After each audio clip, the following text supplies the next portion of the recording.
Hayden picking strawberries at Carlton Colville. For quick microwave jam, you can only really do 1 pound at a time. Once you've hulled the strawberries, you may need to wash them if they're at all gritty. I like to wash mine to get rid of some of the hairs. It is best not to have wet fruit, so a good idea is to put them onto a tray to let them dry out at room temperature for about an hour. Tip your clean dry strawberries into a 6-pint or 3-litre Pyrex microwavable basin. If any of your strawberries are on the large size, you can always cut them up into pieces to match the other fruit.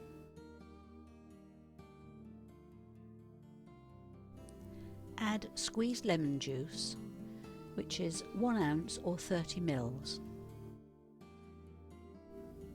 Next, place your strawberries and lemon juice into the microwave oven and cook on full power for 4 minutes.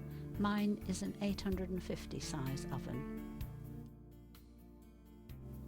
Next, remove the bowl with oven gloves and place on a safe surface. I like to use a wooden board for this. Then I mash with a potato masher. You could use a wooden spoon for this. After mashing the strawberries to the size you require, add 1 pound of caster sugar. Caster sugar dissolves more easily than granulated sugar in the microwave. Stir in the sugar until it is well dispersed into the pulp. Return the pulp and sugar to the microwave and cook for 4 minutes, stopping at 2 minutes to give it a stir to make sure that the sugar is well dispersed and dissolved. After the 4 minutes is up, cook on full power for 9 minutes.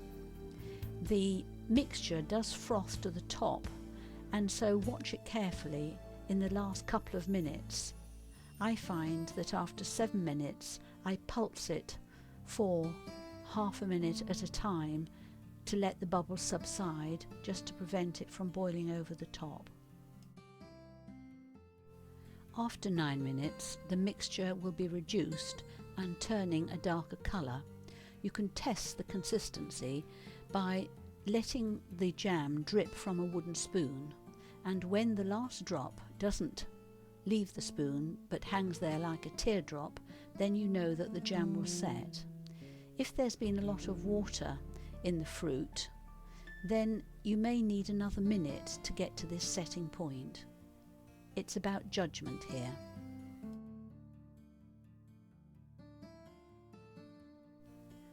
Once you have done the drip test, remove the bowl with oven gloves to your wooden surface.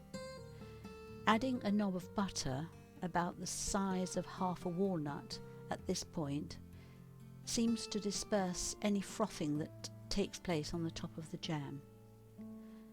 Now leave the mixture for a good 15 minutes. If you don't leave it for 15 minutes, when you pour it into the hot jars, you will find that the strawberries rise to the top and the syrup stays at the bottom. During your 15-minute wait, you can put your clean jam jars into the microwave to sterilise them. I add about half a teaspoonful of water to one of the jars and cook for between 3 and 4 minutes. If there is still a little moisture left after this time, you can tip it away and any residual drops will evaporate with the hot jars.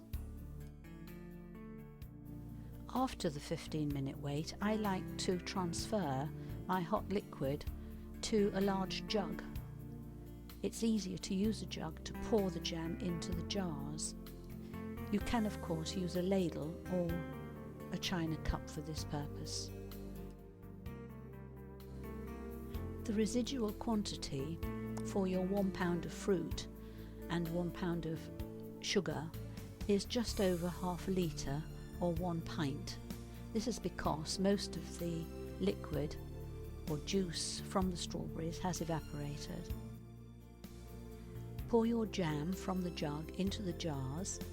which will still be warm, and then wash your hands drying on a piece of kitchen tissue before adding the waxed discs.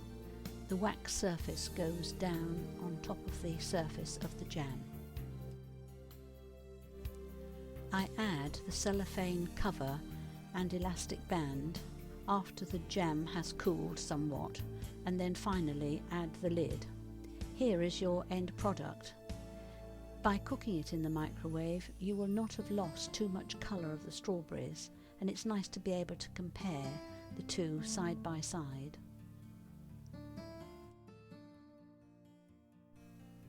Cook a batch of scones, because strawberry jam and scones are meant for each other.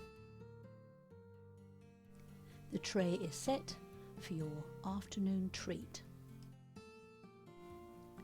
And who better to do the sampling than Hayden when he comes home from school.